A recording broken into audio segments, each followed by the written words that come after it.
분들에게 참 잘 오셨습니다. 우리 서로 인사했으면 좋겠습니다.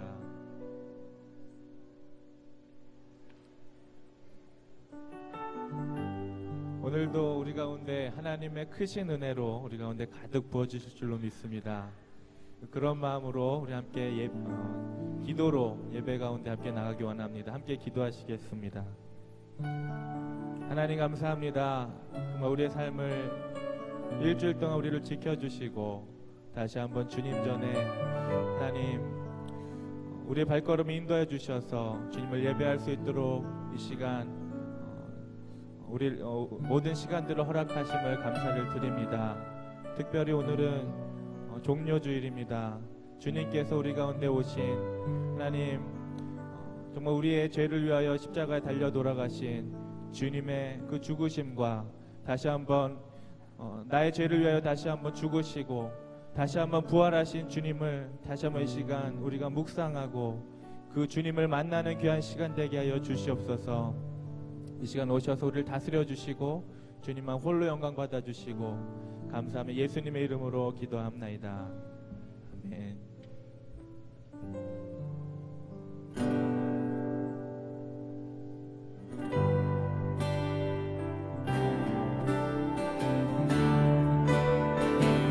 누구든지 목마르거든 내게로 와서 마셔라. 누구든지 목마르거든 내게로 와서 마셔라. 나를 믿는 자는 성경의 이름과 같이 그 배에서 생수의 강이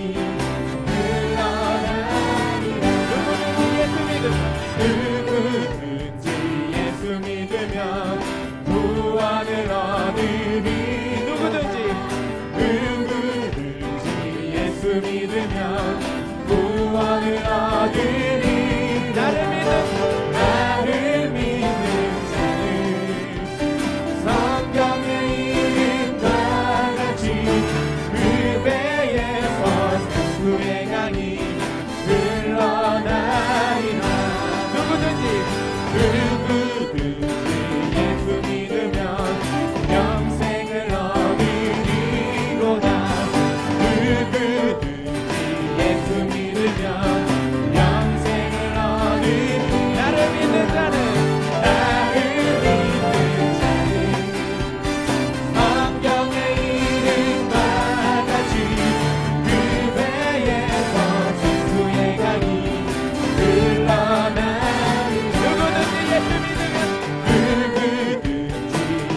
기쁨을 얻으리로다. 기쁨을 얻으리. 누구든지 예수 믿으면 기쁨을 얻으리. 나를 믿는 자는 성경의 이름과 같이 그 배에서 생수의 강이 흘러나리라. 주의 믿음 갖고 홀로 걸어도 나주의 믿음 갖고 노래 부르네. 폭풍 구름 몰아치고 하늘 덮어도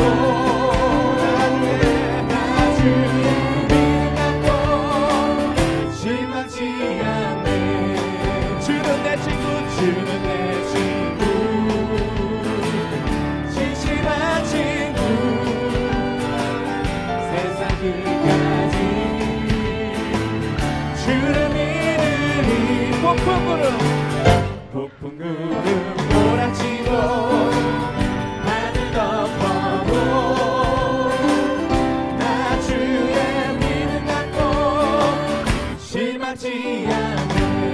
내 주는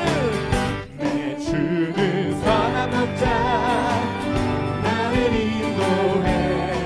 사망의 불사기로 다닐지라도 주님께서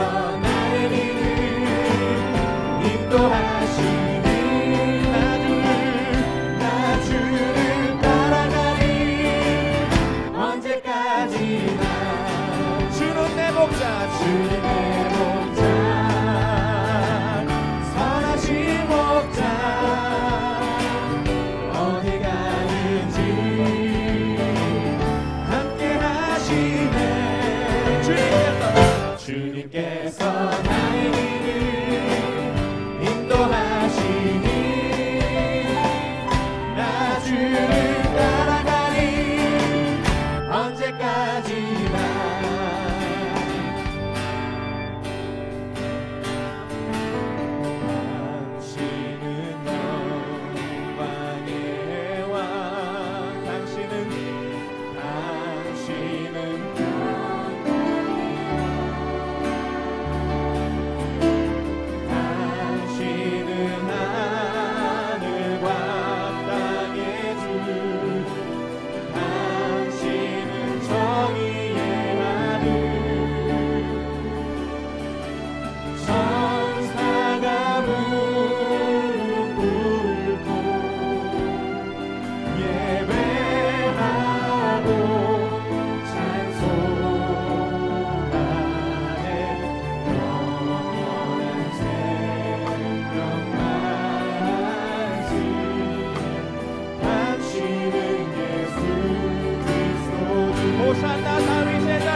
우리 주님의 은총이 여러분의 가정과 일터에 충만하시길 축원드립니다.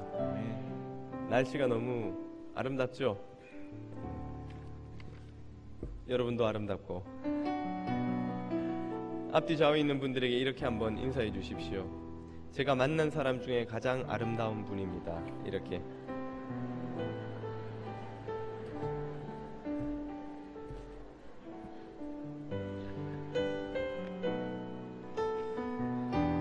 오늘 뭐 만우절이라고 지금 막 하는 거야?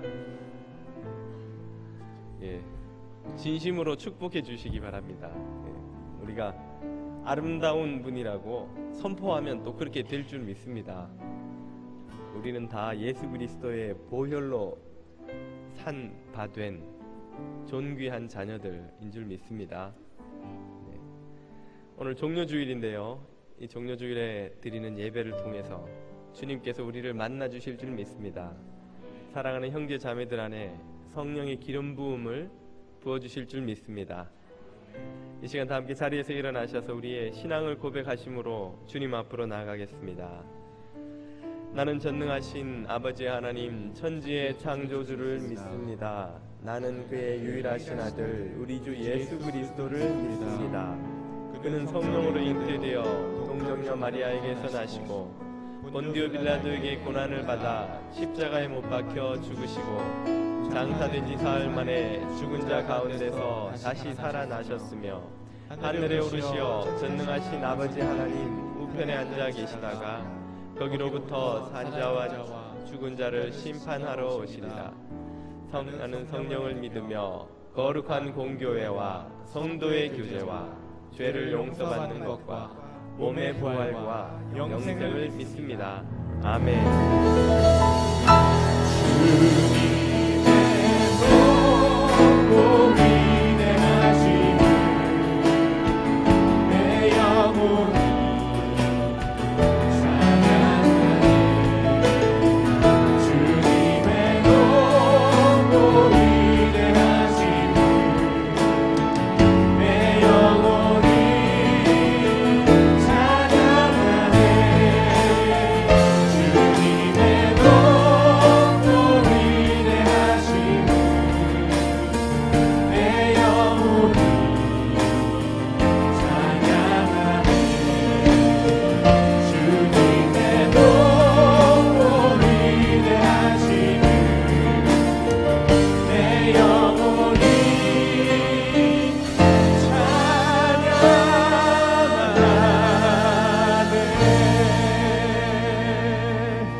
그 피로 내 죄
되었네.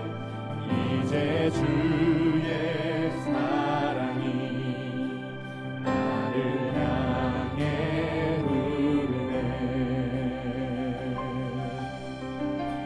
깊은 강에서 주가 나를 이끌리셨도다. 구원의 노래 부르리.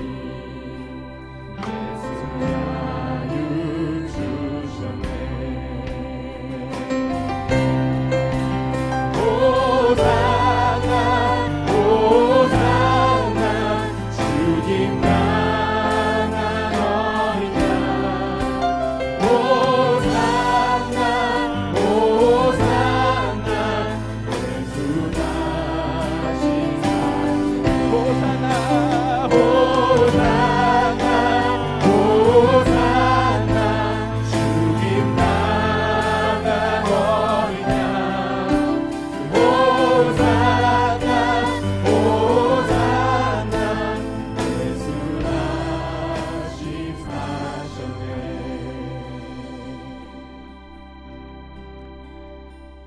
이 시간 다 함께 자리에 앉으셔서 참회와 간구의 기도를 드리며 주님 앞으로 나아가겠습니다. 우리의 모든 허물을 십자가를 지심으로 씻으신 우리 주 예수 그리스도의 보혈을 의지하여 주님께 나아가는 기도의 시간을 가지겠습니다. 기도드립니다.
나 곧 나는 나를 위하여 내 허물을 도말하는 자니 내 죄를 기억하지 아니하리라. 아멘. 자격이 없는 우리들을 구원하시기 위해 십자가를 지시고 물과 피를 아낌없이 흘려주신 은혜의 주님, 주님의 크신 사랑에 감사와 찬양을 돌려드립니다. 우리들을 위하여 기꺼이 십자가를 지신 주님의 그 사랑의 보혈을 의지하여 지난 한 주간의 모든 죄악을 고백하오니 주님 용서하여 주옵소서. 마음의 생각과 입술로 지은 모든 죄와 손과 발로 지은 모든 악을 용서하여 주옵소서. 지금도 세상을 위하여 깨어 중보하시는 주님의 곁에서 깨어 기도하지 못했음을 고백합니다. 용서하여 주옵소서. 주님의 마음을 모르고 주님의 뜻을 외면한 채 우리 자신의 고집대로 살아왔음을 고백합니다. 용서하여 주옵소서. 주님의 능력을 의지하고 겸손히 주님을 따르기보다 우리 자신의 힘을 믿고 우리의 뜻대로 살아왔음을 고백합니다. 용서하여 주옵소서.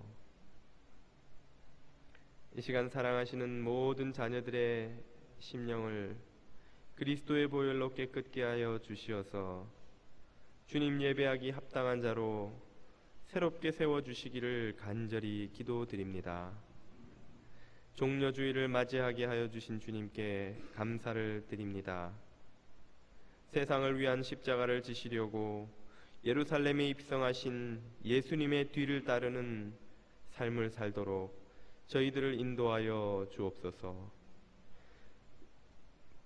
주님의 고난을 묵상하며 이 고난 주간을 보내며 주님과 동행하는 자녀들 되도록 은혜 더하여 주옵소서. 주님처럼 이웃을 섬기는 삶을 살 수 있도록 우리들을 인도하여 주옵소서. 주님, 이 시간 교회를 위해 기도드립니다. 4월 달에 있는 장로 증선 공동의회를 기억하여 주시고 주님께서 원하시는 일꾼을 세워주시며 온 교회가 기뻐하는 축제의 한마당이 되게 하여 주옵소서. 단기 선교를 위해 준비하는 선교부를 축복해 주시고 4월 달에 떠나는 선교팀 답사에도 함께하여 주시어서 모든 준비와 진행에 차질이 없게 하여 주시고 죽어가는 생명의 땅을 하나님의 땅, 죽음의 땅을 생명의 땅으로 바꾸는 구원의 역사가 선교팀 사역을 통해 일어나게 하여 주옵소서. 우리 교회의 히스패닉 형제들을 섬기는 귀한 사역을 주시니 감사합니다. 사역자들 위해 기름 부어 주옵시고 주님의 마음으로 한 영혼 한 영혼을 사랑하며 섬기는 귀한 사역 되게 하여 주옵소서. 병상의 눈, 환우들을 돌아보아 주옵시고 병상마다 주님 찾아가셔서 새 힘과 용기를 주옵시고 기도응답의 기쁜 소식을 날마다 듣게 하여 주시옵소서. 예배를 사모합니다. 말씀을 사모합니다. 주님 얼굴 배웁기를 간절히 사모합니다. 이 시간 고개 숙인 모든 자녀들에게 하늘로부터 임하는 음성을 듣게 하시고 그 은혜로 심령이 충만하여지게 하여 주시고 치유되고 회복되고 구원받고 부흥되어 나아가는 복된 예배 되게 하여 주옵소서. 예수 그리스도 이름으로 기도드립니다. 아멘.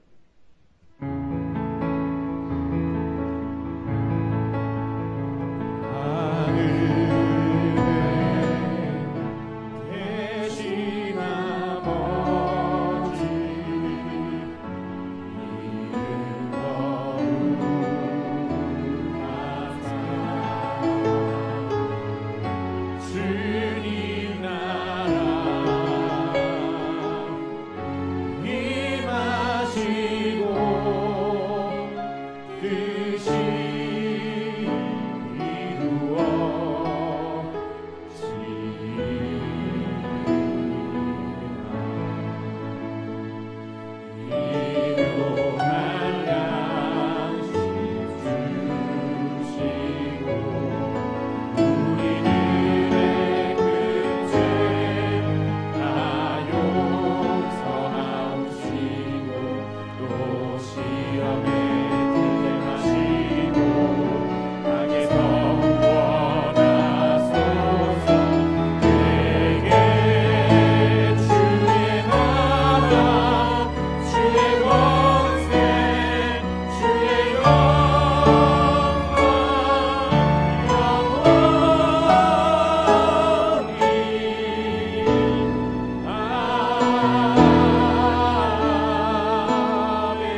36절부터 46절까지를 한 절씩 읽겠습니다. 자매님들부터 시작. 이에 예수께서 제자들과 함께 겟세마네라 하는 곳에 이르러 제자들에게 이르시되 내가 저기 가서 기도할 동안에 너희는 여기 앉아 있으라 하시고 베드로와 세베대의 두 아들을 데리고 가실새 고민하고 슬퍼하사 이에 말씀하시되 내 마음이 매우 고민하여 죽게 되었으니 너희는 여기 머물러 나와 함께 깨어 있으라 하시고 조금 나아가사 얼굴을 땅에 대시고 엎드려 기도하여 이르시되 내 아버지여 만일 할만하시거든 이 잔을 내게서 지나가게 하옵소서. 그러나 나의 원대로 마시옵고 아버지의 원대로 하옵소서 하시고 제자들에게 오사 그 자는 것을 보시고 베드로에게 말씀하시되 너희가 나와 함께 1시간도 이렇게 깨어 있을 수 없더냐. 시험에 들지 않게 깨어 기도하라. 마음에는 원이로되 육신이 약하도다 하시고 다시 두 번째 나아가 기도하여 이르시되 내 아버지여 만일 내가 마시지 않고는 이 잔이 내게서 지나갈 수 없거든 아버지의 원대로 되기를 원하나이다 하시고 다시 오사 보신즉 그들이 자니 이는 그들의 눈이 피곤함일러라. 또 그들을 두시고 나아가 세 번째 같은 말씀으로 기도하신 후 이에 제자들에게 오사 이르시되 이제는 자고 쉬라. 보라 때가 가까이 왔으니 인자가 죄인의 손에 팔리우느니라. 일어나라 함께 가자. 보라 나를 파는 자가 가까이 왔느니라. 아멘. 색깔이 노랗게 파랗게 바뀌는 이유는 자매님들과 형제님이 구분해서 읽기 좋으시라고 방송부에서 아주 세심한 배려를 해주신 것입니다. 방송부께 감사드리고요. 오늘은 종려주일입니다. 종려주일은 2000년 전 예수님이 십자가를 지시기 전 주일에 예루살렘에 입성하신 것을 기념하는 절기이지요. 그때 예루살렘 백성들이 종려나무 가지를 손에 흔들고 또 바닥에 깔고 예수님을 환영했던 것을 기념해서 종려주일이라는 이름이 붙었는데요. 종려나무가 어떤 나무인지 혹시 여러분 아십니까? 예, 팜추리 같은 그런 종류죠. 길게 기둥만 있고 끝에 가면 뾰족뾰족한 잎들이 부채처럼 펼쳐져 있는 그런 관상용 나무인데요. 이 종려주일부터 시작해서 오는 주일인 부활주일 새벽까지를 가리켜서 고난주간이라고 부릅니다. 이 고난주간을 교회가 기념하기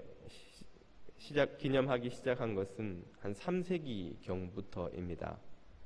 이 고난주간에는 국가교회였던 중세 때의 경우는 모든 관공서들이 다 문을 닫고 교인들은 일도 쉬고 농사도 그만두고 한 주일 동안 주님의 고난을 묵상하는 시간을 가졌습니다.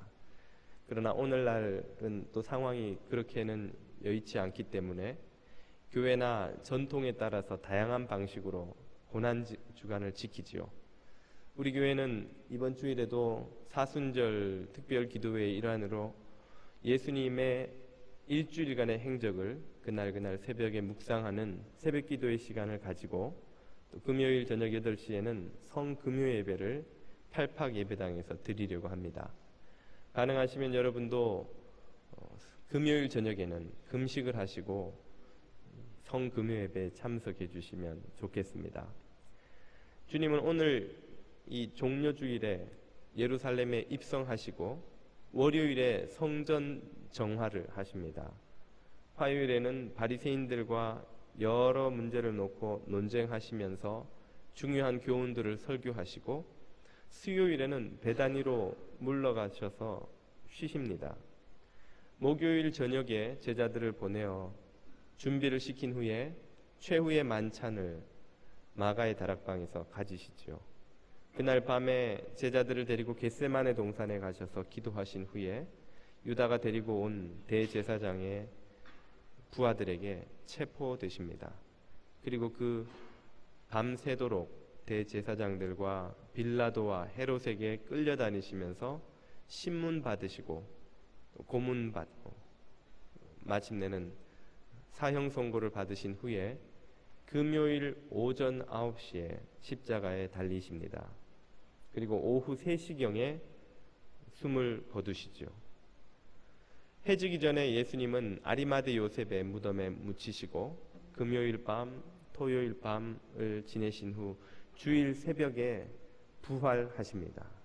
그 부활하시기 직전 새벽까지를 묶어서 고난주간이라고 부르는 것이죠. 오늘 우리는 예수님이 겟세마네 동산에 들어가셨을 때의 모습을 잠깐 살펴보려고 합니다. 성만찬을 이 최후의 만찬 자리에서 제정하신 후에 찬미하시며 기드론 골짜기를 통과하여 감람산 기슭에 있는 겟세마네 동산으로 예수님이 들어가시는데요. 그때의 모습은 참으로 연민을 불러 일으키고도 남을 만한 것입니다. 본문 37절과 38절에 그 주님의 모습이 이렇게 나오지요. 베드로와 세베대의 두 아들을 데리고 가실새. 예수님은 12제자 모두를 겟세마네 동산에 데리고 가셨지만 그들을 입구에 쉬게 해놓고 그들 중에서도 특별히 더 가깝고 의지할 만한 제자 셋을 데리시고 동산 더 깊은 곳으로 들어가셨습니다. 그 이유는 이제 나오게 되죠. 예수님이 고민하고 슬퍼하셨습니다. 예수님은 우리들이 하는 고민, 우리들의 슬픔이 무엇인지 아시는 분입니다.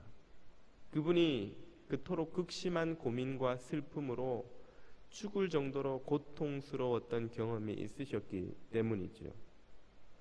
이제 그 참혹하고 수치스러운 십자가를 지시고 생을 마감해야 하는 그 십자가형을 앞둔 주님의 마음이 얼마나 고민이 되고 얼마나 슬프셨든지 38절은 이렇게 말씀하십니다.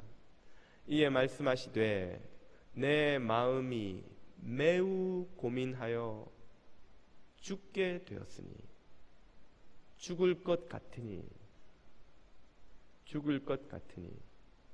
너희는 여기 머물러 나와 함께 깨어 있으라 하고 예수님이 3명의 제자들을 데리고 더 깊은 곳으로 들어가신 이유가 여기에 나옵니다. 너희들이 나와 함께 머물러 여기 깨어 있으라. 함께 깨어 있으라. 그 말은 무엇을 당부하는 것입니까? 깨어서 나의 기도를 도와다오 하는 말씀이죠. 내 힘으로 도저히 할 수 없으니 너희들이 좀 힘이 되어다오 라고 하는 말씀이죠. 주님이 얼마나 힘들고 고통스러운 기도의 시간을 보내셔야 했든지 죽을 정도라고 스스로 말씀을 하셨습니다. 주님의 이 기도를 생각하면 야복 강가에 야곱이 떠오릅니다. 자신을 죽이러 오는 형 에서를 기다리는 그 전날 밤 절체절명의 위기에서 목숨을 걸고 기도하던 그 야곱이 떠오르는데, 그러나 예수님의 기도는 이 야곱의 기도와도 또 차원이 다릅니다. 야곱은 살려달라고 기도하고 또 살려주시는 응답을 받았습니다. 그러나 예수님은 살려달라고 기도할 수 있는 상황이 아닙니다. 죽으러 가라고 하시는 곳에 죽으러 가게 해주십시오라고 기도해야 되는 그 상황에서 예수님의 기도는 탈출구가 없는 막다른 곳에 다다른 그런 기도였던 것이죠. 예수님의 기도가 얼마나 힘들었던가 하는 것을 누가복음 22장 43절 이하는 이렇게 소개합니다. 역시 예수님의 겟세마네의 기도를 소개한 누가복음의 기사인데요. 천사가 하늘로부터 예수께 나타나 힘을 더하더라. 힘을 더하더라. 예수님이 힘을 천사들이 도와주시지 않으면 못 견딜 정도로 힘든 기도를 하셨다는 것이죠. 너무나 힘이 들었기 때문에, 도와주는 누군가의 도움이 필요했기 때문에 예수님은 제자들에게 당부를 하셨던 것이고, 또 천사들이 와서 예수님을 돕지 않으면 안 되었던 것입니다. 44절은 또 이렇게 묘사를 하죠. 예수께서 힘쓰고 애써 더욱 간절히 기도하시니, 육체의 힘과 마음의 간절함이 다 하나로 결집되는 그런 상황입니다. 어떤 일이 벌어졌습니까? 땀이 땅에 떨어지는 핏방울 같이 되더라. 이것은 비유적인 표현이 아니고요, 의사들은 실제로 일어나는 일이라고 말합니다. 사람이 육체에 극심한 견디기 힘든 힘을 가하고 또 그 마음의 스트레스가 커지면 모세혈관이 미세하게 파열이 된답니다. 그러면 그 피가 땀샘으로 흘러들어가고 흘러나오는 땀이 붉게 변하는 것이죠. 그런 마음의 고통과 육체의 고통이 다 가해진 상태로 예수님은 기도를 하셔야만 했던 것입니다. 예수님이 공생애를 시작하기 전에 마귀로부터 40일간 광야에서 금식하는 중에 마귀로부터 받았던 그 유혹과도 또 차원이 다른, 예수님의 인생에서 아마 가장 큰 위협이자 도전이자 유혹이 아니었을까 생각됩니다. 이 치열한 영적 싸움을 위해서 예수님이 간절히 원했던 것은 당신이 그토록 사랑하고 아꼈던 제자들이 기도로 당신을 도와주는 것이었습니다. 당신 곁에 함께 깨어있는 것이었습니다. 누군가 내 옆에 있었으면 좋겠는데, 예수님은 제자들이, 당신의 사랑하는 제자들이 당신 곁에 있었으면 좋겠다고 원하셨던 것이죠. 그러나 우리들은 제자들이 그 예수님의 간절한 당부의 부탁의 말씀을 들어드리지 못했다는 것을 알고 있습니다. 본문 40절과 43절은 제자들의 반응을 이렇게 소개하죠. 첫 번째 기도를 마치신 예수님이 제자들에게 오사 그 자는 것을 보시고, 예수님의 간절한 당부에도 불구하고 제자들은 잠이 들었습니다. 다른 제자들도 그렇겠지만 특별히 베드로에게 예수님은 아마 더 섭섭하셨던 것 같습니다. 베드로에게 말씀하시되 너희가 나와 함께 1시간도 이렇게 깨어 있을 수 없더냐. 예수님의 섭섭함이 묻어나오는 장면이죠. 우리는 예수님께서는 섭섭함도 없으시고 두려움도 없으시고 억울함도 없으신 분이 아닌가, 이런 오해를 합니다만, 예수님도 섭섭하시고 예수님도 실망하시고 예수님도 외로우시고 예수님도 답답하시고 예수님도 쓸쓸하시고 우리들이 겪는 모든 아픔을 예수님은 하나 남김없이 다 겪으신 분입니다. 우리와 똑같은 인간의 몸으로 이 땅에 오셨기 때문이지요. 그렇게 아꼈던 제자들이 당신 생애 가장 고통스러운 시간에 함께 하지 못한 것에 예수님은 무척 섭섭하셨던 것 같습니다.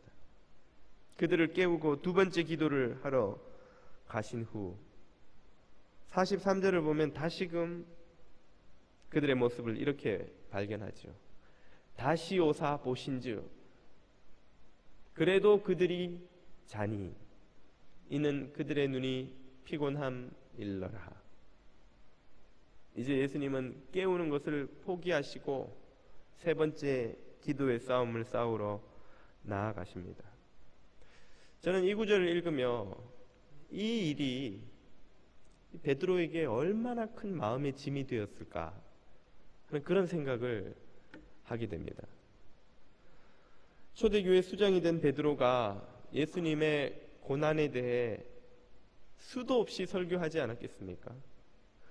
설교할 때마다 이 겟세마네 동산의 이야기가 나오면 베드로의 마음이 무거워지는 것이죠.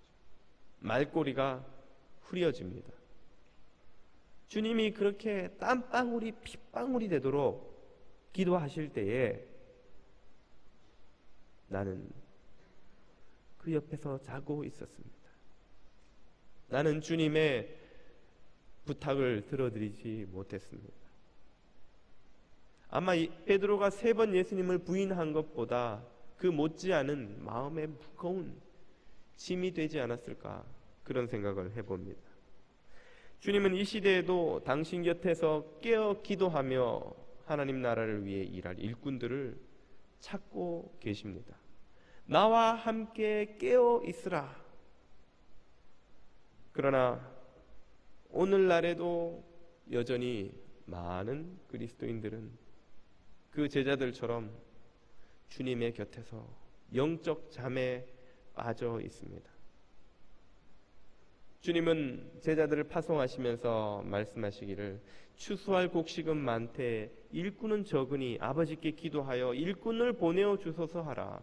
일꾼이 그토록 필요하다고 하셨는데 주님 곁에 깨어서 기도하며 하나님 나라를 위해 일할 일꾼은 항상 부족하고 주님의 부름에 응답하는 이들은 많지 않다는 것입니다. 왜일까요? 제자들처럼 피곤해서입니까? 우리에게도 제자들이 잠들 수밖에 없었던 그 피로와 같은 이유들이 많이 있죠.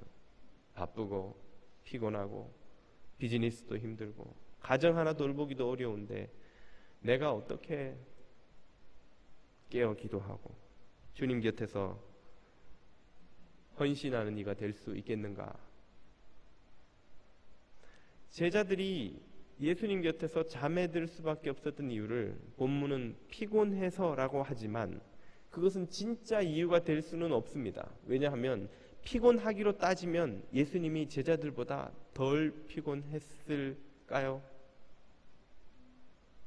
제자들보다 예수님이 덜 피곤하셔서 그 치열한 영적 싸움을 견딜 수 있으셨던 것일까요? 그렇지 않다는 것을 우리가 알기 때문에 눈에 보이는 그 피곤보다 더 중요한 본질적인 이유가 거기에 있다는 것을 깨달아야 합니다. 그리고 그 이유는 제자들이 잠들게 된 이유일 뿐 아니라 오늘 수많은 그리스도인들이 주님 곁에서 영적 잠에 빠져 있는 이유이기도 하기 때문입니다. 제자들이 잠들 수밖에 없었던 이유는 무엇입니까? 첫 번째는 그들이 주님의 마음을 전혀 몰랐기 때문입니다. 주님의 뜻과 계획을 전혀 이해하지 못했기 때문이죠.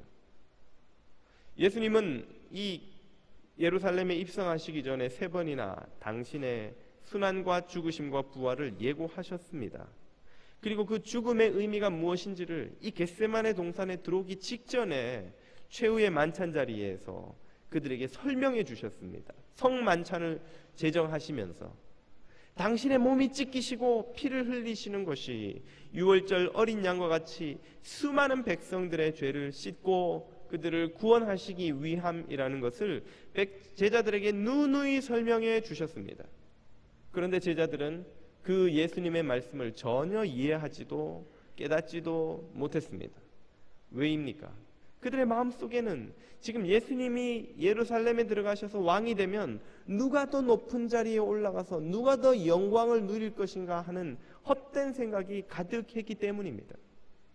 주님의 마음을, 주님의 계획을 전혀 이해하지 못했던 것이죠. 그래서 그렇기 때문에 그들은 이 밤에 육체의 피로와 싸우면서 육체의 피로를 뒤로하고 이 치열한 영적 싸움을 싸워야 할 이유를 발견하지 못했던 것입니다.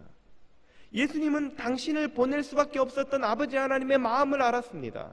당신이 져야 할 십자가의 의미가 무엇인지도 아셨고, 그것이 왜 당신에게 지금 허락되는 잔인지도 아셨고, 그것을 아는 주님은 기도로 그 밤을 싸워 나가지 않으면 안 되었던 것이죠. 그러나 제자들은 그런 이해가 전혀 없었습니다. 주님의 마음도 계획도 뜻도 몰랐습니다. 그렇기 때문에 그냥 육체의 피로에 져서 잠에 빠지고 말았던 것입니다. 우리가 주님의 마음을 모르면 사소한 정욕에 지고 맙니다. 우리가 주님의 뜻을 모르면 보잘것없는 이기심에 짓눌리고 맙니다. 그것을 절대로 이길 수가 없습니다. 그래서 결국 실패하고야 마는 것이죠. 제자들은 우리가 보다시피 예수님이 겟세마네 동산에서 잡히실 때 한 사람도 남김없이 모두 도망치고야 말았습니다. 목숨의 위협 앞에서 다 도망치는 이들이 육체의 피로를 이길 이유가 없는 것이죠. 최근에 한국에서 힐링 캠프라는 프로그램이 화제가 되었다고 합니다. 차인표 씨가 나와서 아주 자신의 삶의 터닝 포인트에 대해서 에피소드를 들려주었다고 하는데요. 프로그램이 얼마나 화제가 되었던지, 프로그램이 끝난 후에 컴패션이라는 구호단체에 결연 문의가 쇄도해서 6,500명 정도가 결연을 했다고 합니다. 컴패션이 1년에 결연하는 아동의 수가 10,000명쯤 되는데 1년 수학의 65%를 이 프로그램 하나로 해낸 것이죠. 차인표 씨가 한 이야기들이 일반 방송이라서 다 설명하지 못한 부분이 있다는 것을 제가 다른 간증 영상을 보고 알았습니다. 그래서 그 두 개의 자료를 종합해 보니까 내용은 대략 이러합니다. 여러분도 대략은 보셔서 아실 텐데요. 그 아내인 시네라 씨가 컴패션이라는 단체의 홍보대사여서 인도 방문을 하게 되었는데 갑자기 급한 일정이 생겨서 못 가시게 된 거죠. 그래서 남편더러 가라고 했는데 그 방송에는 안 나오지만 차인표 씨가 많이 싸웠답니다. 그것 때문에 안 가려고. 결국은 져가지고 마지못해서 인도에 가게 됐는데, 그러다 보니 마음에 불평불만이 가득했던 거예요. 왜 여길 내가 왜 가나, 돈도 안 주는데. 그래서 다들 자기 돈 내서 가는 그 비행기 티켓을 자기한테 보내라고, 자기는 가주는 거니까. 그래서 그걸 받아서는 1등석으로 바꿔서 혼자 1등석에 앉아서 갔다고 합니다. 가는 동안 그 컴패션 팀을 인도하는 인솔 목사님이 찾아오셔서는 차인표 씨 가시면 그 인도에서 세계에서 가장 가난한 아이들을 만나시게 될 텐데 그 아이들에게 내가 너를 사랑한다, 너를 위로한다, 너는 사랑받기 위해 태어났다, 이런 말씀을 좀 해주십시오. 까짓것 그 정도야 내가 못하겠어. 내가 배운데 카메라 앞에서 뭐 그런 거야 얼마든지 하지. 그런 마음으로 갔다는 것이에요. 힘들게 가서 또 몇 시간을 버스를 타고 더운데 모기가 물어뜯는데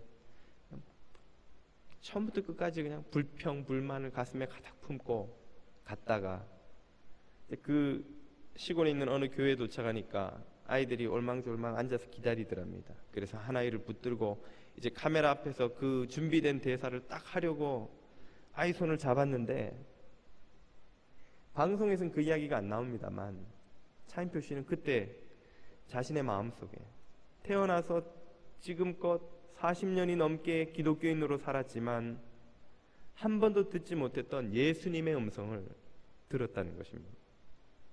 예수님이 자기에게 폭포수처럼 울리는 목소리로 인표야, 내가 너를 사랑한다. 내가 너를 위로한다. 내가 너를 오래 기다렸다.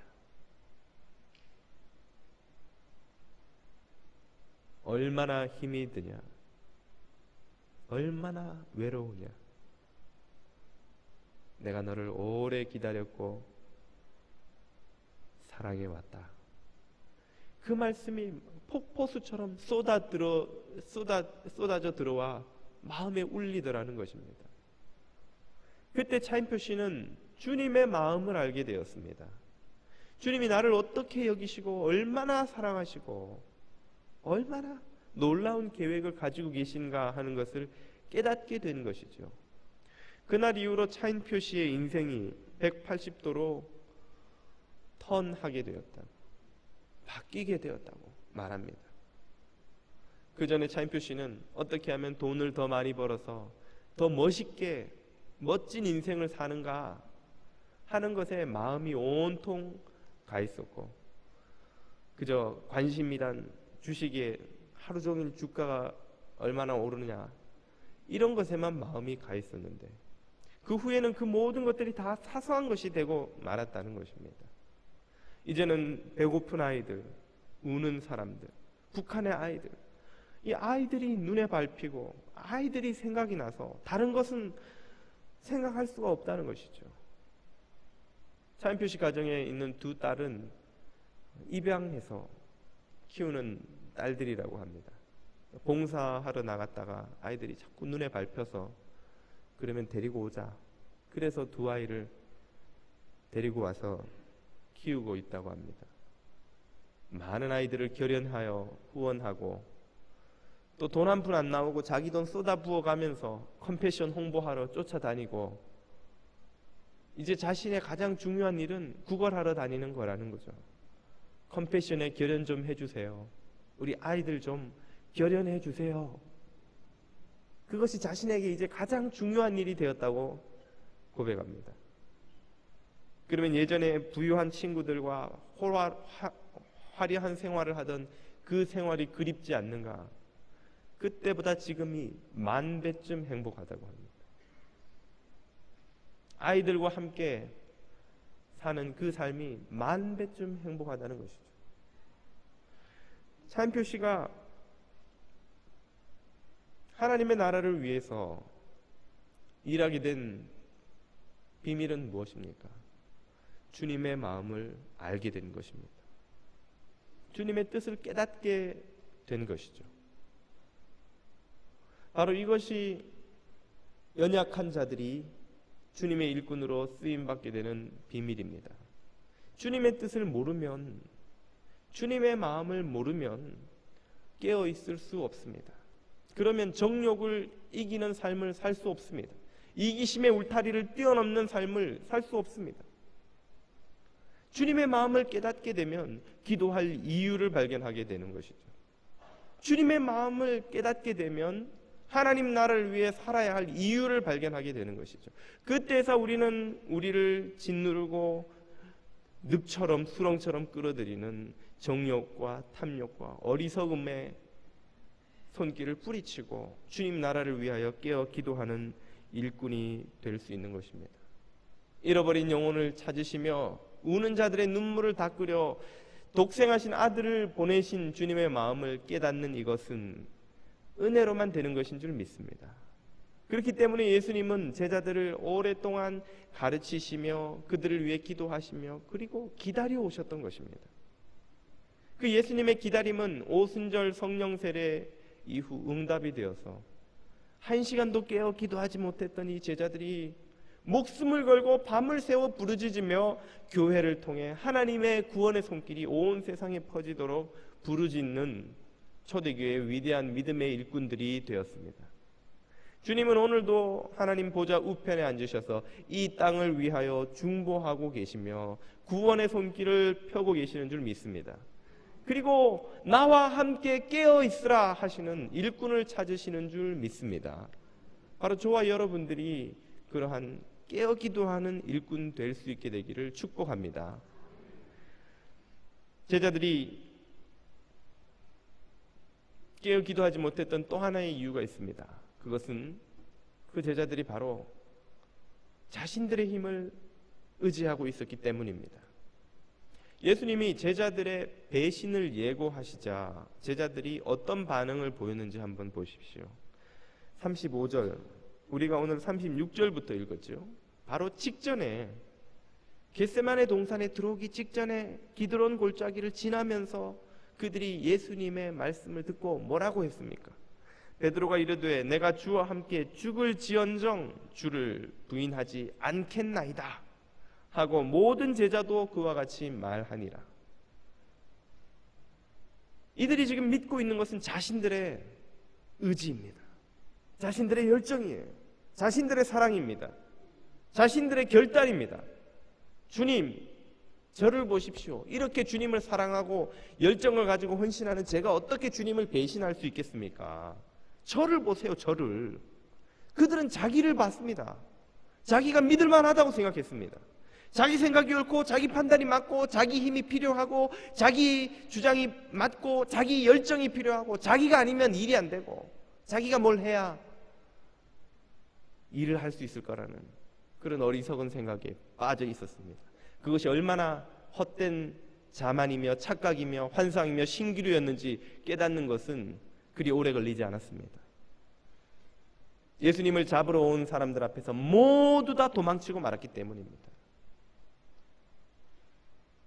예수님이 1시간을 깨어 기도해달라는 그 당부를 그렇게 하셨음에도 불구하고 피로조차도 이기지 못하여 그냥 다 잠들고 말았기 때문입니다. 바로 이것이 오늘 우리가 실패하는 이유입니다. 오늘 우리가 하나님 나라를 위해 일한다고 나서지만 하나님 나라에 유익을 끼치지 않고 문제를 일으키는 이유입니다. 하나님을 의지하지 않고 자신의 힘을 믿고 자신의 능력을 의지하고 자신의 판단과 생각이 하나님의 생각과 판단에 앞서게 될 때에 우리는 하나님을 위해 쓰임받지 못할 뿐 아니라 오히려 하나님 나라의 걸림돌이 되는 것입니다. 제자들이 이렇게 자신에 대한 믿음으로 충만할 때 했던 일들이 무엇입니까? 그들이 예수님은 지금 십자가를 지러 예루살렘에 올라가시는 그 길에 서 계신데 그 뒤에서 누가 더 높은 자리에 올라갈 것인가? 누가 더 높은가? 누가 더 목소리가 크고 누가 더 잘났고 누가 더 맞는가를 놓고 싸우고 있었습니다. 그들이 자신들의 힘을 믿고 자신들의 옳음을 믿고 있을 때에 했던 일들이 그런 것들이죠. 우리가 우리 자신에 대한 신뢰를 거두지 않는 한에는 우리도 역시 하나님 나라에서 그런 문제를 일으키는 사람들이 될 수밖에 없습니다. 왜 내 말대로 안 합니까? 왜 내가 맞는데 내 생각대로 안 합니까? 왜 나를 높이지 않습니까? 왜 내가 이만큼 했는데 아무도 안 알아줍니까? 자신이 뭘 할 수 있다고 생각하고 자신이 뭘 했다고 생각하고 내가 아니면 안 된다고 하는 그 자기의 자신을 믿는 생각, 이 생각을 내려놓지 않는 다음에는 우리가 하나님을 위해 쓰임받기가 어려운 것입니다. 모든 운동에 적용되는 한 가지 원리가 있습니다. 그것은 바로 힘을 빼는 것입니다. 여러분, 골프할 때 공을 정확하게 쳐서 멀리 내보내려면 첫 번째로 해야 되는 게 무엇입니까? 힘을 빼는 거예요. 힘을 빼는 거. 물론 저는 골프를 안 해봤습니다만은 다른 운동에도 다 적용이 되기 때문에 그렇게 될 줄 압니다. 저는 수영을 배워봤습니다. 코치가 제일 많이 하는 말이 선생님 힘 빼세요. 힘 빼세요. 힘 주지 마세요. 물에 들어가면 겁이 나니까 물 안 먹으려고 고개를 물 밖으로 내밉니다. 그러면 100% 더 깊이 빠집니다. 그때 코치가 하는 말이 힘 빼세요. 그냥 머리 집어넣으셔요. 머리 집어넣으면 물 먹잖아요. 안 먹습니다. 절 믿고 집어넣으셔요. 그때 그 경지를 뛰어넘는 그 비기너의 삶으로부터 탈출하는 데에 엄청난 믿음이 필요합니다. 코치의 말이 진리구나. 그리고는 힘을 빼고 고개를 물속으로 쑥 집어넣으면 몸이 뜨는 거예요. 그리고 코치가 시키는 대로 힘을 뺀 팔을 가볍게 돌리면 고개가 물 밖으로 나오게 돼 있어요. 코치는 그걸 알기 때문에 그렇게 시키는 겁니다. 그때 우리는 힘을 빼야 되는 거예요. 축구 이야기를 좀 하자면 공을 정확하게 차서 멀리 쭉 뻗어나가게 슛을 하려면 뭘 해야 될까요? 힘을 빼야 됩니다. 다리에 온 힘을 다해서 내가 멀리 정확하게 차리라 하고 차면 백발백중 공은 옆으로 날아가 버려요. 공 하나 차는 것도 가볍게 차야만 공이 정확하게 멀리 나갑니다. 우리 인생의 모든 문제가 마찬가지예요. 특히 신앙에서는 더더욱 그렇습니다. 하나님 앞에서 우리가 힘을 빼면 뺄수록 하나님은 우리를 더 많이 자유롭게 쓰실 수 있습니다. 하나님 앞에서 제일 힘든 일꾼이 황소 같은 일꾼이에요. 황소고집. 주님, 이 길이 맞습니다. 절 따라오십시오. 아니다, 얘야 좀 서라. 무슨 말씀이세요, 주님? 주님이 잘 모르시나 본데 교회는 이렇게 되는 겁니다. 주님도 막 힘드세요. 주님이 다루기가 힘이 드셔요. 주님, 제 생각도 내려놓고 제 판단도 내려놓고 제 고집도 내려놓고 저를 믿는 마음도 내려놓고 주님이 오른쪽으로 가자 하시면 오른쪽으로, 왼쪽으로 가자 하시면 왼쪽, 서라 하시면 서고 주님에게 맡기겠습니다. 그때에서 우리는 주님이 쓰시는 일꾼들이 될 수 있는 것입니다. 오늘도 우리 주님은 하나님 보좌 우편에서 이 땅을 위해 중보하시며 당신 곁에서 깨어 기도하며 섬길 일꾼들을 찾고 계시는 줄 믿습니다. 누가 나와 함께 깨어 기도할 자인가? 나와 함께 깨어 있으라. 오늘 저와 여러분이 주님 앞에 쓰임받고 깨어 기도하는 일꾼들 될 수 있게 되기를 축원드립니다. 기도드리겠습니다. 생명과 은혜의 주님, 감사를 드립니다. 우리가 모두 주님에게 쓰임받는 일꾼 되기를 원합니다. 이 땅을 위해, 인류를 위해 고난받으시고 피 흘리신 주님의 그 사랑을 깨닫고 주님의 그 마음을 깨닫고 주님 곁에 깨어 기도하는 일꾼들 다 되도록 축복하여 주시옵소서. 예수님 이름으로 기도드립니다. 아멘.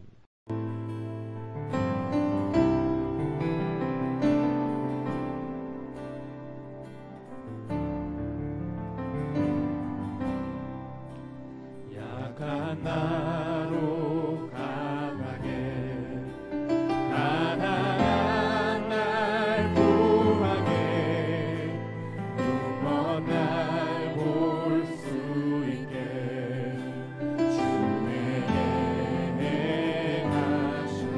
약한 나로 강하게 가난한 날 구하게 눈먼 날 볼 수 있게 주에게 행하셨네.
말로 다 할 수 없는 은혜를 자녀들에게 베푸시는 주님, 십자가를 지시고 고귀한 보배 피를 흘려주신 주님의 그 사랑을 감사드리며 작은 것을 구별하여 예물로 올려드리오니 주님 기쁨으로 받아 주옵소서.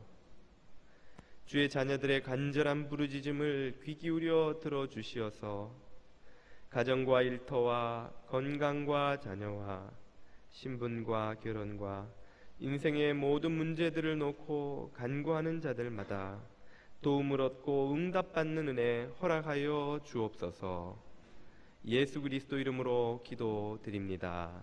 아멘.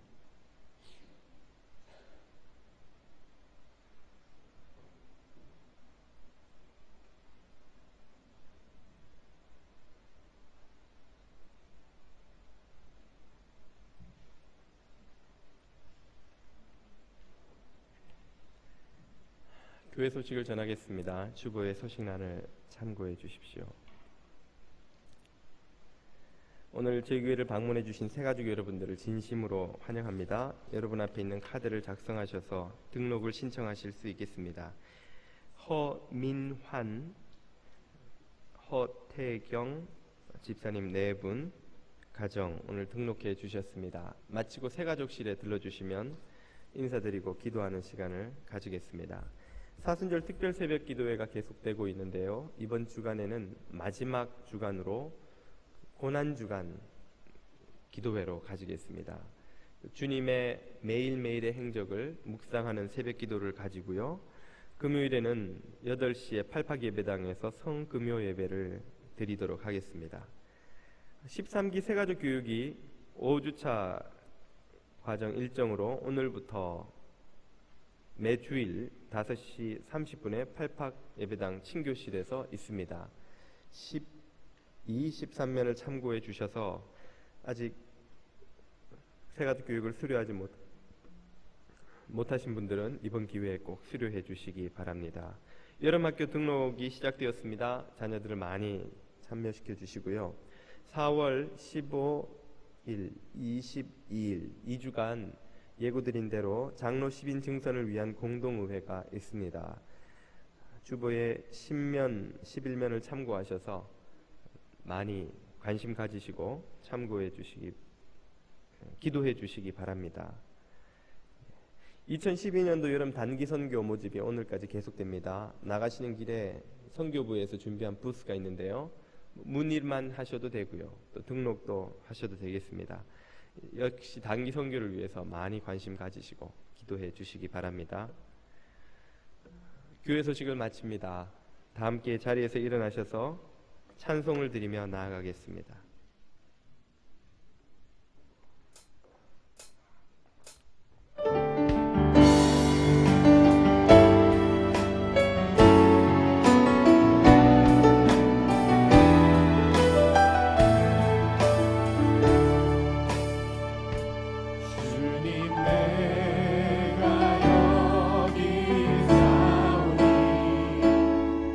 나를 구해서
지금은 성부와 성자와 성령 하나님의 크고 놀라우신 은혜와 사랑하심이 지금도 이 땅을 위하여 중보하시며 구원의 팔을 펴시는 주님 곁에서 깨어 기도하며 하나님 나라 위하여 일하기로 결단하고 은혜를 구하며 돌아가는 모든 주님의 아들 딸들 머리 위에 지금으로부터 영원까지 함께하여 주시옵기를 간절히 축원하옵나이다.